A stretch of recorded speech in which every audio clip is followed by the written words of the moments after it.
علماء نے یہ تو میں نے چند احادیث وہ پڑھی کہ جو آقا علیہ الصلوۃ والسلام کے حسن سراپائے اقدس کے بارے میں، علماء نے فرمایا کہ یہ جو حسن لوگوں نے دیکھا ہے، حسن مصطفیٰ جو لوگوں نے دیکھا ہے، یہ تو وہ حسن ہے جس کو اللہ نے کئی پردوں میں چھپایا ہے، کئی پردوں میں اللہ نے حجاب فرما دیا، یہ چھپا ہوا حسن ہے۔ یعنی حسن مصطفیٰ کی جو تصویر عالم بشریت میں دیکھی گئی ہے، یہ حسن مصطفیٰ کی وہ تصویر ہے جو کئی پردوں کے پیچھے سے نظر آ رہی ہے، اور اگر وہ پردے ہٹا دیے جائیں تو کائنات میں تاب نہیں ہے حسن مصطفیٰ کو دیکھنے کی۔ اس کے اوپر علماء نے کئی اقوال کیے اپنی کتابوں کے اندر۔ میں چاہتا ہوں وہ علماء کی ساری آپ کو پڑھ کے سناؤں تاکہ پتہ چلے کہ 1400 سال میں ایسا عشقی ہی عقیدہ تھا، آقا علیہ الصلوۃ والسلام کی محبت کے استغراق سے بھرا ہوا عقیدہ تھا۔ ایسا کبھی ہوا ہی نہیں کہ کوئی امام آیا وہ علمی طور پہ خوش ہو، خوش کی بات ہوتی نہیں تھی۔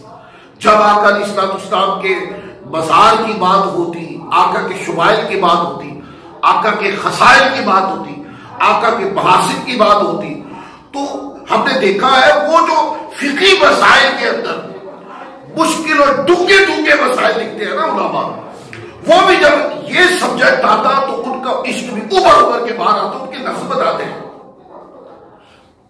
اب جیسے امام زرقانی رحمۃ اللہ علیہ، یہ امام زرقانی نے واقعہ امام قرطبی رحمۃ اللہ علیہ سے نقل کی ہے، اور امام قرطبی رحمۃ اللہ علیہ کی تفسیر قرطبی پڑھ کے دیکھ لیں وہ کتنے فقیہ آدمی تھے، وہ کس طرح ڈونگے میں سادہ لفظ اس لیے بول رہا ہوں، بڑے انترے سے مسائل نکال کر اپنی فقاہت کا اظہار کرتے ہیں، ان کی تفسیر پڑھے تو پتہ چلتا ہے۔ ان سے لیا ہے امام زرقانی نے، اور وہ آقا علیہ الصلوۃ والسلام کے حسن پاک کے بارے میں کیا فرماتے ہیں؟ وہ کہتے ہیں کہ نبی پاک صلی اللہ علیہ وآلہ وسلم کا حسن و جمال مکمل طور پر ہم پر ظاہر نہیں کیا گیا، اور اگر آقا کائنات صلی اللہ علیہ وآلہ وسلم کا تمام حسن و جمال ہم پر ظاہر کر دیا جاتا تو ہمارے آنکھیں حضور علیہ الصلوۃ والسلام کے جلووں کا نظارہ کرنے سے قاصر ہے۔ کہ امام زرقانی کا بھی یہی مذہب ہے، یہ امام قرطبی کا بھی یہی مذہب ہے۔ یہ 1400 سال کے تاریخ کے بڑے بڑے نام ہیں جن کے بغیر بندہ علمی طور پہ آگے چل ہی نہیں سکتا۔ پھر آگے اسی طرح علامہ ابن حجر ہیثمی رحمۃ اللہ علیہ، ایک ہے ابن حجر عسقلانی، ایک ہے ابن حجر ہیثمی مکی، یہ دونوں ائمہ بڑے اونچے درجے کے امام ہوئے، ان کی کتابیں علماء میں پڑھی پڑھائی جاتی ہیں۔ وہ بیان کرتے ہیں کہ بعض ائمہ کا، ابن حجر ہیثمی مکی وہ بیان کرتے ہیں کہ بعض ائمہ کا یہ کہنا ہے کہ حضور علیہ الصلوۃ والسلام کا تمام حسن و جمال ہم یعنی مخلوق پر ظاہر نہیں کیا گیا، نہایت ہی حسین اور جمیل بات کی ہے علماء نے۔ اب ان سے پہلے یہ بات کی کس نے تھی؟ قاضی فضیل بن عیاض نے کی تھی یہ باتیں، ان سے پہلے امام قرطبی نے کی تھی یہ باتیں۔ تو ابن حجر ہیثمی مکی کا دور آیا تو ان ائمہ کی بات سن کر پڑھی ہوتی ہے نا ان کی کتابوں کے اندر، تو پڑھ کر کہنے لگے جن علماء نے یہ بات کی ہے نا بڑی خوبصورت بات کی ہے کہ آقا علیہ الصلوۃ والسلام کا حسن و جمال مخلوق کے اوپر اپنی حقیقت کے ساتھ ظاہر نہیں کیا گیا، یہ کئی پردوں کے پیچھے سے تصویر ہے جو عالم بشریت میں دیکھی گئی ہے۔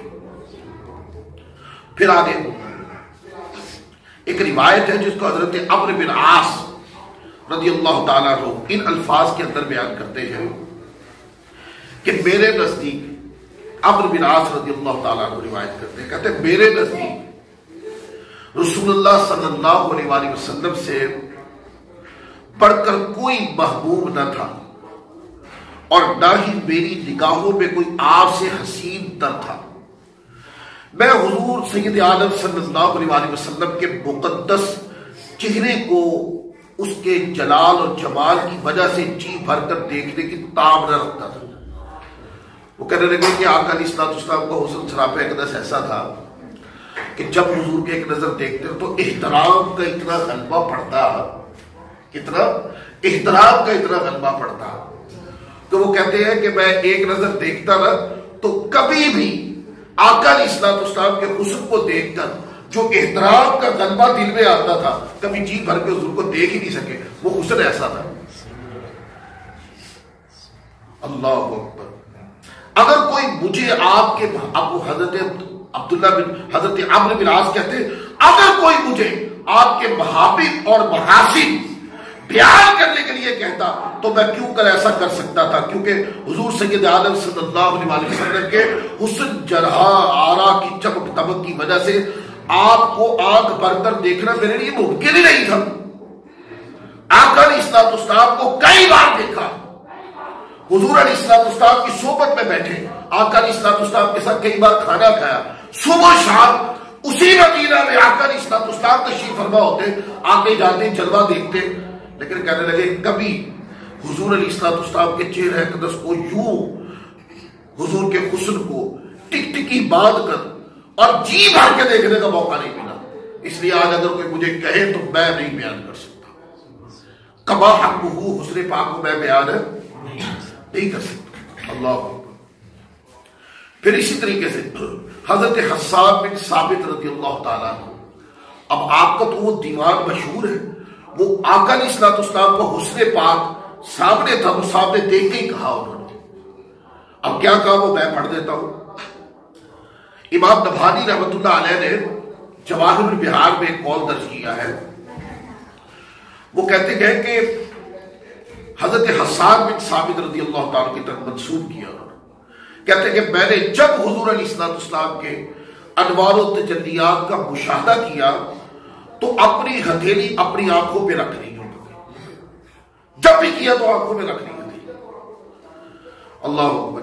اس لیے کہ روح منور کی تابانیوں سے کہیں میری بینائی ہی سے محروم نہ ہو جاؤں، کیونکہ میری آنکھوں کو یہ عادت نہیں، ہم نے ایسا حسن کبھی دیکھا نہیں۔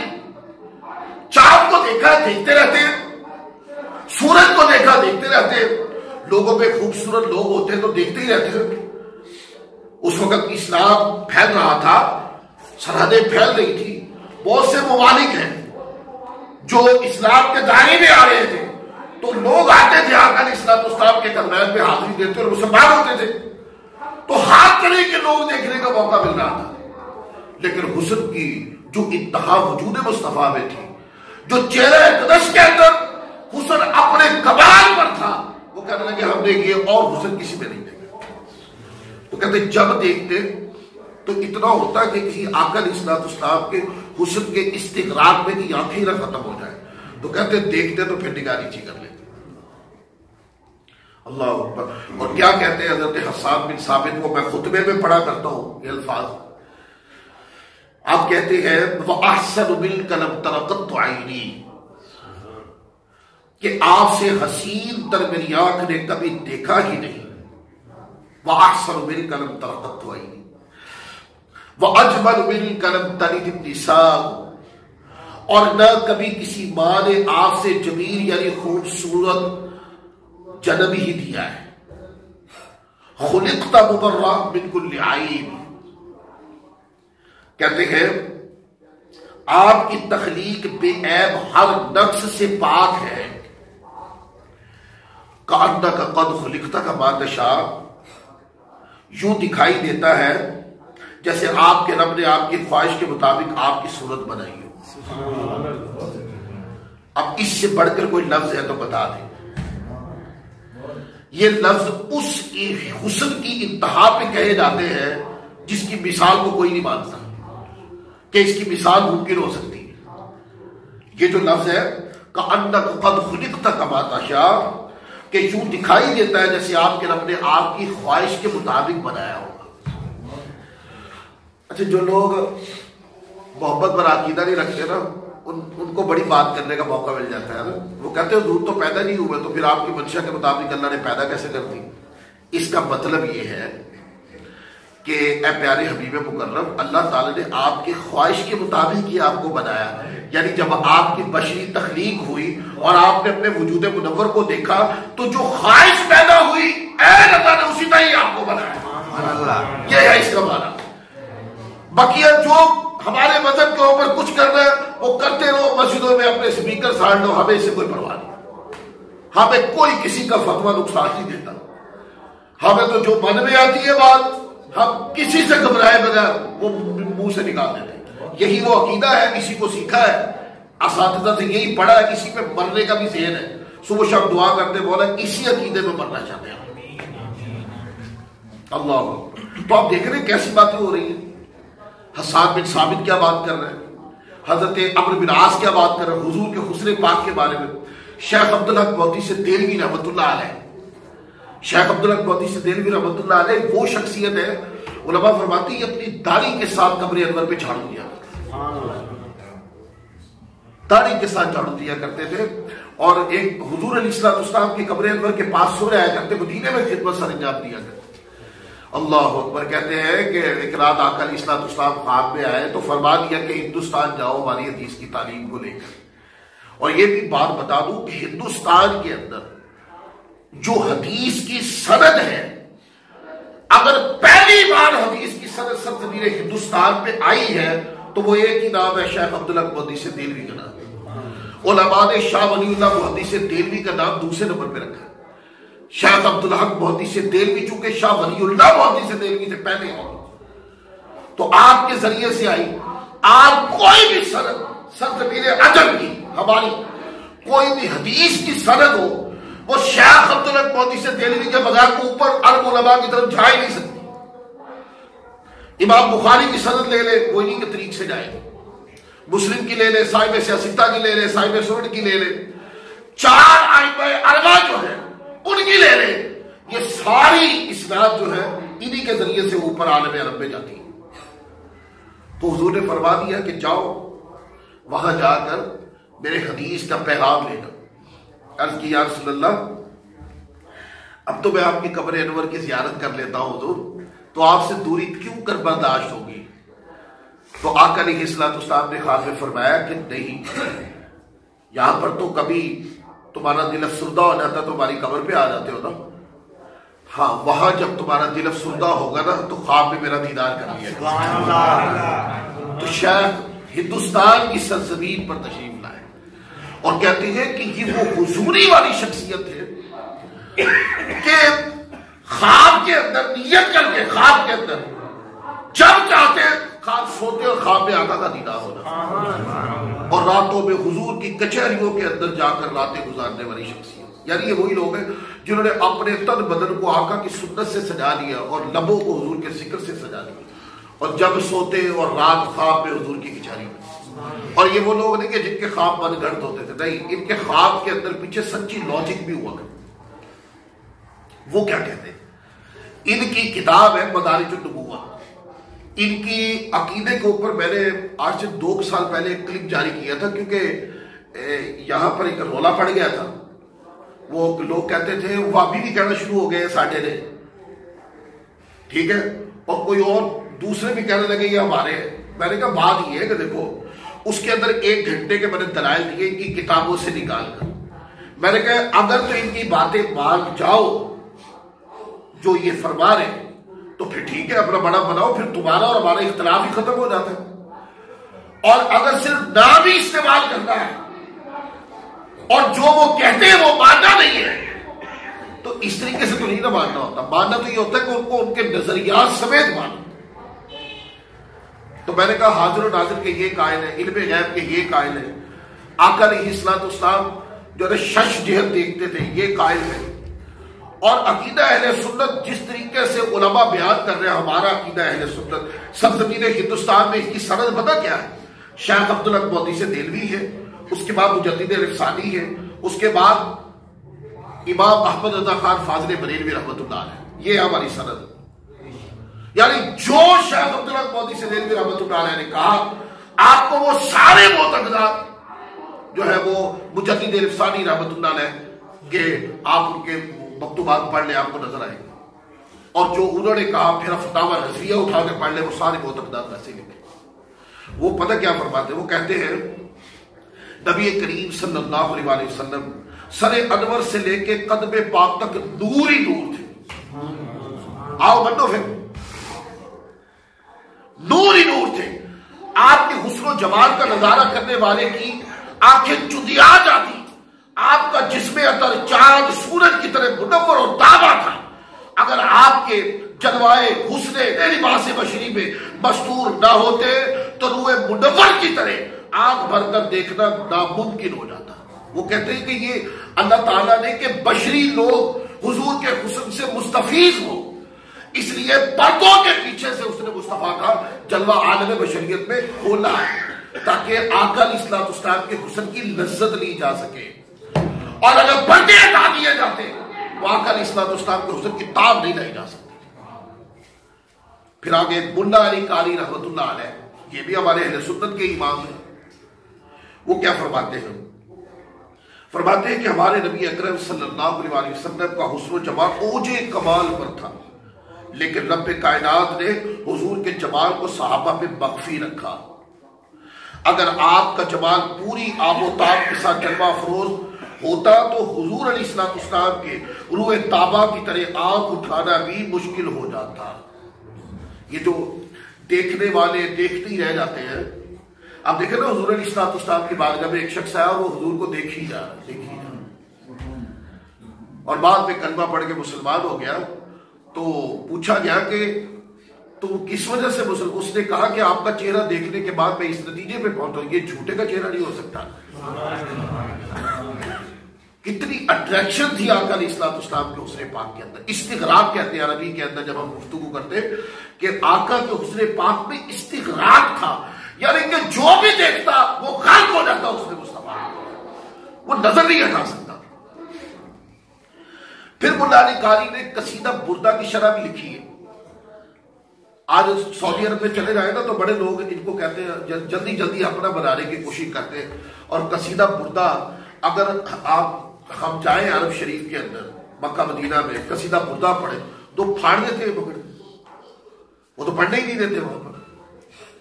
لیکن قصیدہ بردہ کی شرح لکھی ہے ملا علی قاری رحمۃ اللہ علیہ نے. لہذا یہ اس بات کی دلیل ہے کہ یہ اہل سنت امام ہے، اہل سنت امام. وہ کہتے ہیں قصیدہ بردہ کی شرح لکھتے ہوئے کہتے ہیں اگر خدائے رحیم و کریم حضور علیہ الصلوۃ والسلام کے اس مبارک کی حقیقی برکات کو آج بھی ظاہر کر دے تو اس کی برکت سے مردہ زندہ ہو جائے، کافر کے کفر کی تاریکیاں دور ہو جائے اور غافل دل ذکر الہی میں مصروف ہو جائے. لیکن رب کائنات نے اپنی حکمت کاملہ سے حضور علیہ الصلوۃ والسلام کے اس انمول جوہر کے جمال پر پردہ ڈال دیا. شاید رب کائنات کی یہ حکمت ہے کہ معاملات کے برعکس ایمان بالغیب پردے کی صورت میں ہی ممکن ہے. مشاہدہ حقیقت اس کے منافی ہے. حضور علیہ الصلوۃ والسلام کے حسن و جمال کی مکمل طور پر اس لیے بھی ظاہر نہیں کیا گیا کہ کہیں نہ سمجھ لوگ غلو کا شکار ہو کر معرفت الہی سے ہی کہیں غافل نہ ہو جائے. اس میں کئی حکمتیں، کئی حکمتیں. لیکن وہ کہہ رہے ہیں اب دیکھیں نا یہ تو ایک حکمت کی بات آ گئی کہ اللہ نے کیوں چھپایا، پردے کیوں آگے حائل کر دیے، ٹھیک ہے نا. لیکن اس کے اندر اس بات کی دلیل بھی تو خود ہی ظاہر ہے نا کہ حسن جو بے مثال ہوتا ہے، جس کی مثال نہیں ہوتی، اس کو ہی چھپایا جاتا ہے پردوں کے پیچھے. اور جس کی مثال ہو اس کو کون چھپاتا ہے؟ اس کی تو مثال موجود ہے. ایک امام فاسی رحمۃ اللہ علیہ گزرے ہیں، مطالع المسرات، یہ انہوں نے دلائل الخیرات کی شرح لکھی ہے. دلائل الخیرات یہ درود پاک کی کتاب ہے، بڑی مشہور. اولیاء اللہ رات کے ٹائم اس کو پڑھ کے سوتے تھے اور خواب میں حضور کا دیدار ہو جائے گا. درود پاک میں لکھی کتاب ہے، اس کو بطور ورد پڑھا کرتے اولیاء. اس کتاب کی شرح لکھی ہے امام محمد مہدی الفاسی رحمۃ اللہ علیہ نے. الشیخ ابو محمد عبد الجلیل القصری یا القصری وہ ان کا قول نقل کرتے ہیں اپنی کتاب کے اندر مطالع المسرات کے اندر. کہتے ہیں کہ حضرت یوسف علیہ الصلوۃ والسلام اور دیگر حسینان عالم کا حسن و جمال حضور علیہ الصلوۃ والسلام کے حسن و جمال کے مقابلے میں محض ایک جز کی حیثیت رکھتا ہے، کیونکہ وہ آپ صلی اللہ علیہ وسلم کے اسم مبارک کی صورت میں پیدا کیے گئے. اگر اللہ تعالیٰ نے اپنے حبیب حضرت محمد مصطفیٰ صلی اللہ علیہ وسلم کے حسن کو حیبت اور وقار کے پردوں سے نہ ڈھانپا ہوتا اور کفار و مشرکین کو آپ کے دیدار سے اندھا نہ کیا ہوتا تو کوئی شخص آپ صلی اللہ علیہ وسلم کی طرف ان دنیاوی اور کمزور آنکھوں سے نہ دیکھ سکتا. اب میں ایک ہی جملہ بار بار سنا رہا ہوں آپ کو کہ علماء کا یہ نظریہ ہے کہ آقا علیہ السلام کے حسن اقدس کو اللہ نے کئی پردوں میں چھپایا، اور حسن مصطفیٰ جو حقیقت میں ہے، آنکھیں بشری آنکھ جو ہے اس کا دیدار ممکن نہیں ہے۔ اب کوئی کہے کہ یار میں نے بات کی ممبر کے اوپر، شاید میں نے کوئی اپنی طرف سے کوئی جذباتی نعرہ لگا دیا، نہیں، ایسا ہی مانا ہے علماء نے کتابوں کا، کتابیں پڑھتے جائیں ایسا ہی لکھا ہوا ہے کتاب۔ اچھا پھر آگے دیکھیں، ایک اور کوٹ کر دیتا ہوں، جو بندی علماء کے بہت بڑے شاعر گزرے ہیں، اشرف علی تھانوی، ان کی کتاب ہے نشر الدین، یہ انہوں نے آقا علیہ السلام کی سیرت پہ لکھی ہوئی ہے، اور کمال بات یہ ہے کہ ان کے لوگ آقا کی نورانیت کو مانتے نہیں ہیں، ان کے لوگ آقا کی نورانیت کو مانتے نہیں ہیں۔ علامہ اشرف علی تھانوی جو ان کے مذہب کے بہت بڑے ہیں، انہوں نے اپنی کتاب کو جو شروع کیا تو سب سے پہلے جو حدیث لکھی وہ حدیث نور لکھی۔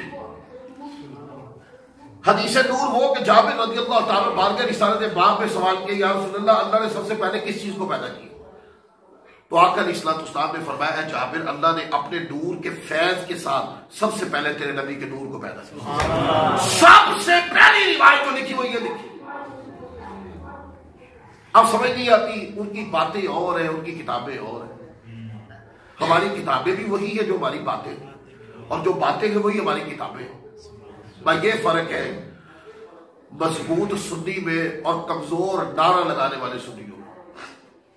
وہ کہتے ہیں، اشرف علی تھانوی کہتے ہیں کہ میں کہتا ہوں کہ باوجود ایسے حسن و جمال کے کہ عام لوگوں کا آپ صلی اللہ علیہ وسلم پر اس طور پر عاشق نہ ہونا جیسا حضرت یوسف علیہ السلام پر عاشق ہوا کرتے تھے، بس سبب غیرت الہی کے ہے کہ آپ صلی اللہ علیہ وسلم کا جمال جیسا تھا غیروں پر ظاہر نہیں ہوا، جیسا خود حضرت یوسف علیہ السلام کا جمال بھی جس درجہ کا تھا وہ بجز حضرت یعقوب علیہ السلام یا زلیخا کے اوروں پر ظاہر نہیں ہوا۔ اب وہ بھی یہی بات کر رہے ہیں کہ آقا علیہ السلام کا حسن پاک ایسا تھا جو مکمل طور پر انسانی آنکھ کے اوپر ظاہر نہیں کیا گیا۔ جو چہرہ اقدس کی تابانی ہے یہ کئی پردوں کے پیچھے سے ہے، جبھی تو دیکھی جا سکتی ہے، اور اگر وہ پردے ہٹا دیے جائے تو پھر حسن مصطفیٰ کتاب نہیں لائی جا سکتی۔ اب یہاں پر ایک قول پڑھنا چاہتا ہوں۔ آقا علیہ السلام کے ایک عاشق تھے، وہ ساری زندگی کوشش کرتے رہے کہ حضور علیہ السلام کی بارگاہ میں حاضر ہو جاؤں اور آقا علیہ السلام کا دیدار کر لوں، لیکن کسی عارضی کی وجہ سے وہ ملاقات نہیں ہو پاتی تھی۔ یعنی ان کی والدہ کی بیماری بعض کتابوں پہ وجہ بن جاتی تھی۔ حضرت اویس قرنی رضی اللہ تعالیٰ عاشق مزاج آتی تھی، ساری زندگی عشق مصطفیٰ میں گزاری، انہوں نے آقا علیہ السلام کا دور پایا ہے۔ حضور سے ملاقات نہیں ہو سکی پر آقا کا دور پایا۔ انہی کے بارے میں حضور علیہ السلام نے فرمایا تھا، فرمایا کہ میرا جبہ لے کر میرے عاشق کے پاس جانا یمن قرن کے علاقے میں، اور یہ جبہ میرا تحفے میں دینا۔ اس کا مطلب یہ کہ نگاہ مصطفیٰ عاشقوں کو دیکھ رہی ہے، مطلب کوئی چٹھی کو پیغام تو کتابیں اٹھا کے دیکھ لیں، ہمیں تو نہیں نظر آیا کہ کوئی چٹھی آئی ہو۔ آقا علیہ السلام اس عاشق کو جانتے ہیں، تو کہتے ہیں حضور علیہ السلام کے وصال ظاہری کے بعد حضرت فاروق اعظم اور مولا کائنات علی المرتضیٰ دونوں بزرگ وہ یمن اس قرن میں گئے، اور حضرت بڑا لمبا واقعہ میں اس کو شارٹ کر رہا ہوں، وہاں گئے تو حضرت اویس قرنی رضی اللہ تعالیٰ عنہ سے ملاقات ہوئی، اور ملاقات ہوئی نا تو آپ نے فرمایا کہ آقا علیہ السلام کے بارے میں کچھ بتائیں۔ حضور علیہ السلام کے بارے میں کیا آپ نے، یعنی ان کے کلمات ہیں، کیا آپ نے آقا کا دیدار کیا ہے؟ مولا کائنات علی المرتضیٰ رضی اللہ تعالیٰ عنہ نے اور حضرت فاروق اعظم رضی اللہ تعالیٰ عنہ نے بتایا کہ ہم نے ہاں ایک بار نہیں کئی بار دیدار کیا، حضور کی صحبت میں بیٹھے ہیں، آقا علیہ السلام شب و روز حضور کی صحبت میں گزرے، آقا کی تربیت میں گزرے ہیں۔ اب یہ سب دیکھ کر نا حضرت اویس قرنی نے ایک جملہ بولا، وہ کتابوں میں لکھا ہوا، امام نبھانی رحمۃ اللہ علیہ نے اس کو جواہر البحار میں لکھا، اور کئی کتابیں اٹھا کے پڑھنے یہ جملہ آتا ہے۔ وہ کیا، انہوں نے جب پوچھا کہ آقا کا دیدار کیا اور صحابہ نے ساری خبر اپنی پوری رویداد سنا دی، انہوں نے کہا لم تریا بالرسول اللہ صلی اللہ علیہ وسلم الا ذلہ، فرمایا کہ جو آپ نے جلوہ دیکھا وہ تو ذات محمد رسول اللہ کا سایہ تھا۔ حقیقت محمدیہ کیا ہے اس کو کوئی نہیں جانتا. یہ حضرت ویسے کرنی کے کلمات. اس کے رد عمل میں صحابہ کے کلمات نہیں تھے، وہ جانتے تھے یہ عشق و مستی کی باتیں ہیں، جو بھی ہے حقیقت ہی ہے. اللہ اکبر. پھر اسی طرح ملا علی قاری رحمۃ اللہ علیہ بیان کرتے کہ بعض صوفیہ فرماتے اکثر لوگوں نے اللہ رب العزت کا عرفان تو حاصل کر لیا لیکن حضور علیہ السلام کا عرفان انہیں حاصل نہ ہو سکا، اس لیے کہ بشریت کے حجاب نے ان کی آنکھوں کو ڈھانپ رکھا ہے. یعنی اللہ کا جو عرفان ہے وہ تو بندے کو اللہ کی پہچان نصیب ہوتی ہے، آقا علیہ السلام کی وجہ سے پہچان نصیب ہوئی ہے. قرآن آ گیا تو نماز اور تقوی اور پرہیزگاری اور اس طرح بندہ اللہ تعالیٰ کی قربتوں کے راستے کی طرف جاتا ہے. ٹھیک ہے نا. اللہ تبارک و تعالیٰ عز و جل مخلوق کی طرح وجود نہیں ہے، لہذا اللہ کے عرفان کا یہ معنی ہے. اور آقا علیہ السلام کا صحابہ اقدس تو ایک آپ کا وجود بشری ہے اپنی شان و آبتاب کے ساتھ. تو انہوں نے کہا حضور علیہ السلام کا عرفان ان کو نہیں مل سکا. کیوں؟ اس لیے کہ آقا علیہ السلام کا حسن جمال جو ہے وہ اللہ نے کئی پردوں میں چھپا کے رکھا. ایک شیخ گزرے حضرت عبدالعزیز دباغ رحمۃ اللہ علیہ، وہ کہتے ہیں اگر حضور کے نور کامل کو عرش عظیم پر ظاہر کر دیا جاتا تو وہ بھی پگھل جاتا. اس طرح اگر تمام مخلوقات کو جمع کر کے ان پر آقا علیہ السلام کے انوار مقدسہ کو ظاہر کر دیا جاتا تو سارے فنا ہو جاتے. اس لیے وجہ تھی کہ آقا علیہ السلام کے حسن اقدس کو کئی پردوں میں چھپا کے رکھا. شیخ عبدالحق مودودی سے دہلوی رحمۃ اللہ علیہ وہ اپنی کتاب میں لکھتے ہیں کہ تمام انبیاء اور رسول علیہ السلام تخلیق میں اللہ رب العزت کے اسماء ذاتیہ کے فیض کا پرتو یعنی سایہ ہے، اور اولیاء اللہ کے اسماء صفاتیہ کا، اور باقی تمام مخلوقات صفات فعلیہ کا پرتو ہے. لیکن سید المرسلین محمد رسول اللہ صلی اللہ علیہ وسلم کی تخلیق ذات حق تعالیٰ کے فیض سے ہوئی. وہ حدیث پڑھی تھی نا میں نے، اے جابر اللہ تعالیٰ نے اپنے نور کے فیض کے ساتھ سب سے پہلے جو چیز تخلیق کی وہ تیرے نبی کا نور. علماء نے فرمایا کہ کچھ جو ہے وہ اسماء ذاتیہ سے پیدا ہوئے انبیاء کرام، اولیاء اسماء صفاتیہ سے، اور بقیہ مخلوق صفات فعلیہ سے. اور اگر کوئی چیز بطور مخلوق کوئی وجود اللہ تعالیٰ نے اپنی ذات کے فیض کے ساتھ تخلیق کیا تو وہ نور مصطفیٰ. اب یہاں ایک وضاحت تھوڑی سی کر کے چھوڑ دوں گا. یہ روایت جب ہم پڑھتے ہیں نا تو وہ کہنے لگا اچھا پھر تسی اللہ دے نبی دا نور جڑا نا اللہ دے وجود دا حصہ مانتے ہو، جز مانتے ہو کہ اللہ تعالیٰ دا نور دا حصہ ٹوٹ گیا تو وہ نبی بن گئے. یار آپ کو سمجھ آئی ہو تو ٹھیک ہے، آپ تو کچھ کا کچھ بنا دیتے ہیں، دن کو رات کو دن بنا دیتے ہیں. اس کے اندر کوئی بات ہے. جب میں جملہ بول رہا ہوں کہ اللہ تعالیٰ نے اپنے نور اقدس کے فیض کے ساتھ جس چیز کو سب سے پہلے خلقت عطا فرمائی، تخلیق کیا، جس کو نور کے ساتھ پیدا کیا اپنے فیض کے نور کے ساتھ، وہ نور مصطفیٰ. تو اس سے معنی یہ ہے کہ اللہ تعالیٰ نے جس کی چیز کو بطور مخلوق سب سے پہلے ظہور عطا فرمایا وہ نور مصطفیٰ. لہذا یہ کہنا کہ ہم تو کہتے ہیں کفر. اگر کوئی بندہ یوں کہے کہ اللہ کا نعوذ باللہ من ذالک وجود مانے، پھر کہے وجود میں سے ٹکڑا ٹوٹ کر حضور کی ذات بنتی ہے، کفری عقیدہ ہے، یہ حلول کا عقیدہ ہے، اس کو کوئی بھی نہیں مانتا. میں کہتا ہوں نور مصطفیٰ کے اللہ تعالیٰ اپنی نور ذات کے فیض سے اللہ نے اپنے نبی کے نور کو پیدا کیا. اچھا باقی ساری چیزیں اللہ کی ذات کے فیض، یعنی اللہ تبارک و تعالیٰ عز و جل نے جس چیز کو بطور مخلوق اپنی ذات کے فیض کے ساتھ پیدا کیا وہ نور مصطفیٰ ہے. بقیہ جتنی بھی چیزیں تخلیق ہوئی ہیں وہ اس نور کے فیض کے ساتھ. اگر کسی کو واسطہ نہیں ہے تو وہ آقا علیہ السلام کے وجود کو واسطہ نہیں ہے. اللہ نے براہ راست اس چیز کو پیدا کیا اپنے نور ذات کے فیض کے ساتھ، وہ نور مصطفیٰ ہے. اور باقی جتنے بھی انوار ہیں وہ سارے کے سارے نور مصطفیٰ کے فیض کے ساتھ. پیدا اللہ نہیں کیا ان سب کیا. میں پھر بار بار کریکٹ کر رہا ہوں، ویڈیو ہوتی کاٹ کے چلا دیتے ہیں. پیدا سب کو اللہ نہیں کیا پر وہ نور مصطفیٰ کے وسیلے سے پیدا کیا. لہذا